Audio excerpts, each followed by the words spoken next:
Supposed to be up filming YouTube videos for my YouTube channel today, and then I forgot that it snowed last night, so I had to go turn on my tractor to go plow the driveway so I can get out to get to the vet later today. And then I had to remembered I had to come out and let the chickens out. So my YouTube videos maybe, whoa, oh my gosh. Oh my gosh. Oh my gosh.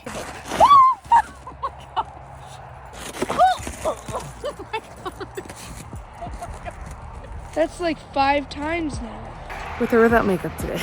Sounds probably not great. You can hear the road, but this is my daily twice a day. Driving from the hotel to the house, letting the chickens out in the morning, putting them in at night. And tonight I bought a floating tank de-icer because I'll move the camera in a second, but the duck pond is frozen solid and I worry that they're not getting enough water. So I'm gonna try to, before I lose daylight, get this done.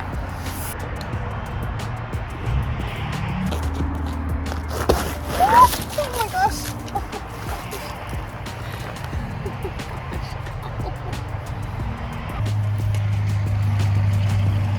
So here's what I'm gonna do.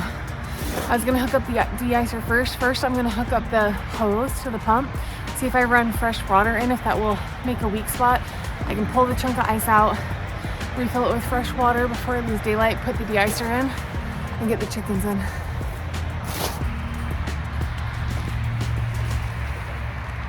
The ice right now, I don't know how well you can see this. It is rock solid. All right, I don't know what I did wrong. For some reason, there's no water coming out of that hose and there's no kinks in it. So the only thing I can think is that it got frozen at some point, even though it's been hung up in the shed, but I don't know, maybe the shed's too cold. Here's where I'm gonna implement good, better, best. It's something I implement in my life a lot. So best isn't gonna happen tonight. Better's not gonna happen. I also broke the door to my fall, Natalie. If you can see that, when I was opening this, I broke the door to my chicken coop. We're gonna go with good tonight. Meaning, I'm gonna come back in the morning and try to figure this out. Maybe buy a new hose that isn't frozen. There you go. You saw that in action, real time, real life. So here's an example for you. Best would have been sitting in my office with my camera and not a loud background.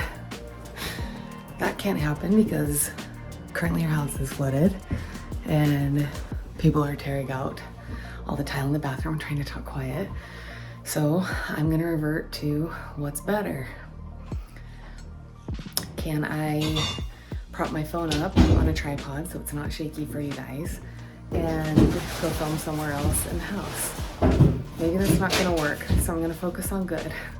I'm gonna go sit in the truck and film this for you guys, and it's not gonna be perfect, but it's gonna get done. And that's like in the real life moment example of even when I use good, better, best. Okay, so like I said earlier, good, better, best has saved me countless times from falling into that paralyzed by perfection mentality. For example, this video I'm filming for you guys today, if I had it stuck in my head that I wanted this to be perfect, this never would have happened. Perfect would have been like I showed you, sitting in the office with the perfect lighting and the very steady camera and no background noise. Better would have been, okay, maybe we do it somewhere else in the house or go outside. As you can see, it's snowing. And so I revert to good. And the reason that I wanted to share this with you guys is because this implementing good, better, best mentality has truly, truly helped me break away from that paralyzed by perfection mentality. I am somebody, I joke, I'm a recovering perfectionist. I call it the 3 Ps: perfectionism, procrastination, paralyzation. And oftentimes when we get stuck in this mental trap, this mode, we never end up And so this is something that I was trying to show you guys real time, real life, trying to get the chickens fed at night, trying to run the business while we're in a hotel and the house is flooded and there's demolition going on, and then my kids get sick. And in fact, I'm not even sure I updated you guys on this. I found out that the walls in my house have asbestos, so there's just a lot that goes into removing drywall with asbestos. Then the next day my kid tested positive for COVID. I'm like, do I have a black cloud over my head right now? What's going on? And so this is a time where I really focus on showing myself grace and not falling into that paralyzed by perfectionism trap. And so how many times has it happened to you where you get stuck like, oh, I have to have the perfect workout, the perfect meal plan, I have to stick to the perfect budget. And then if it doesn't happen, then you start right back at square one, or you just don't get anything done. And then it's like the cycle repeats itself, but worse, because you have all these things that you know you have to still get done. And so this is where I flip into good, better, best mentality. And I wanted to give you some examples because hopefully you don't have a massive flood in your house like I do. And so maybe my specific story isn't going to relate or resonate. I just wanted to show you real life examples. But maybe you are trying a new workout program or a new meal plan that you're really excited about. And you're like, okay, I'm going to stick to these calories or these macronutrients or micronutrients or this meal plan. And then let's say you get invited to a family dinner where you know they're going to have cake and ice cream, or maybe you want to go out with some girlfriends, right? And so is it realistic that you're going to pack your meals in Tupperwares? And some people do, and that's awesome if that's your personality. For me, I know that I want to enjoy that time with my girlfriends or my family or go out to a restaurant. And so this is where good, better, best really helps me. And the key here, and the reason I'm explaining this is because what you want to do is you want to decide before you even enter that scenario what that's going to look like for you, right? So obviously we always want to do our best, but if you're entering a scenario where you're not really sure if you're going to be able to follow things exactly, let's decide beforehand what that's going to look like. So if you can't do best, let's focus on better. Right? If you can't do better, focus on best. And so what it does is it does two things. It's helping you understand the process behind your decision making, right? So that way, once we understand the process, we can put steps and actions in place to keep moving forward with our goals or with just the tasks. Like right now, it's literally just getting through day by day, sometimes hour by hour for me right now. And so it helps you understand the process, and it teaches your brain that you can say you're going to do something and then actually do it. Even if it wasn't the best version that you thought you were going to be able to do, if you can't do best, cool, let's focus on better. Your brain, and you're deciding beforehand, you say, okay, hold on, we're going to reroute our game plan here because that's not possible or that's not going to work. So let's focus on doing better, and let's say we're going to do that, and then let's stick with it. If you can't do better, let's focus on good. But you're still making some forward progress instead of staying exactly where you are right now because it couldn't be perfect. Instead of maybe taking 5 steps forward, you're taking one little baby step, but you're still moving forward instead of staying exactly where you're at right now. And that's how you rewrite your story. That's how you make forward progress. That's how you're able to look back a year from now and say, okay, I didn't make all the progress I wanted to do, but I did make progress. And I taught myself to think differently about that progress that I'm making along the way. And for me, this has been literally monumental in getting things done in my life, because I give myself that permission, show myself a little bit of grace, and I say, all right, I'm still going to do something.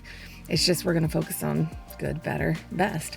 And so then instead of falling into that trap of starting over on Monday and never really making progress, you always feel like you have momentum and that you're getting something done. And it actually retrains your brain. Your neurons in your brain start to fire differently because all of a sudden your brain trusts, oh, Natalie said she was going to do something and she actually did it, right? Even if you're changing what your original plan was, you're making a decision and you're sticking with it. And so for me, oftentimes this has just helped me from feeling massive overwhelm. Today was the first day I cried during this whole process. The house flooded, a week and a half ago, and I was just trucking along, and today the insurance adjuster came over, and I got embarrassed. Actually, I got really teary-eyed. And that's where I focus on good, better, best. And we're doing the best that we can right now, prioritizing the things that are important.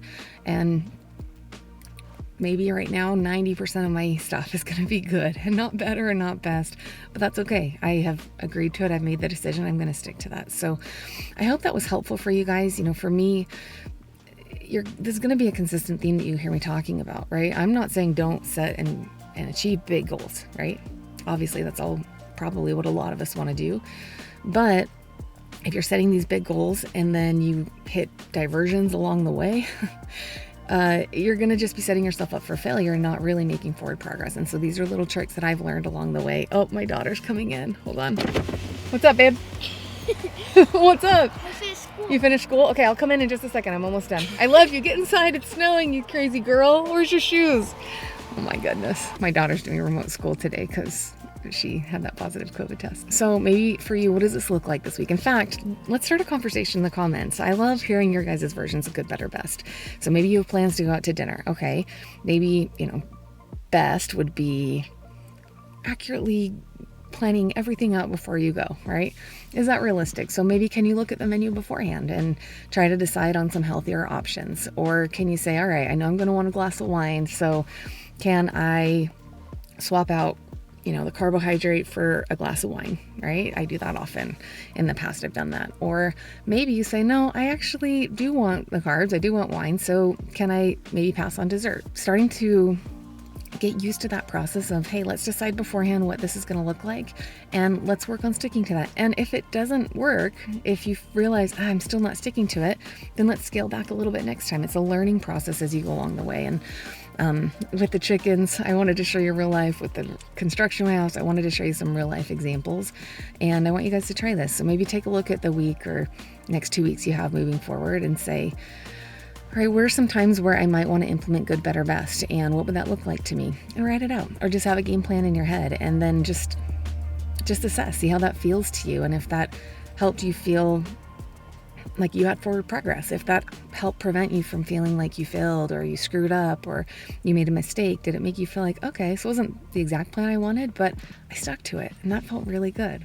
For me, that's usually what it feels like. So I hope this was helpful. Let me know in the comments if you have any questions or if you have tried this. I love hearing from you guys, and thank you for following along on this crazy journey that was completely unexpected this week. We are getting relocated to a Airbnb, so hopefully we can get settled in there for a while. And my promise to you guys is I will always be real. I always be candid and transparent and not try to pretend to be somebody I'm not, because one of the things that I truly believe in my core is that what most people want, we all actually want pretty much the same thing. We want to feel seen and heard and understood. And one of the things that I really truly believe is that when we share our stories, it makes us all feel more connected. And there's a quote by Brené Brown that I'm paraphrasing, but it says, once you own your stories no longer have power over you. And for me, I found that when I just showed people the real stuff, you get what you get. And some people might not like you for it, and I'm okay with that. But my promise to you guys is I will share the ups, the downs, the zigzags, the backwards, the whole journey. And hopefully along the way, you guys can connect with some of the things that I share. So anyways, I hope that was helpful. I will see you in the next video. Bye guys.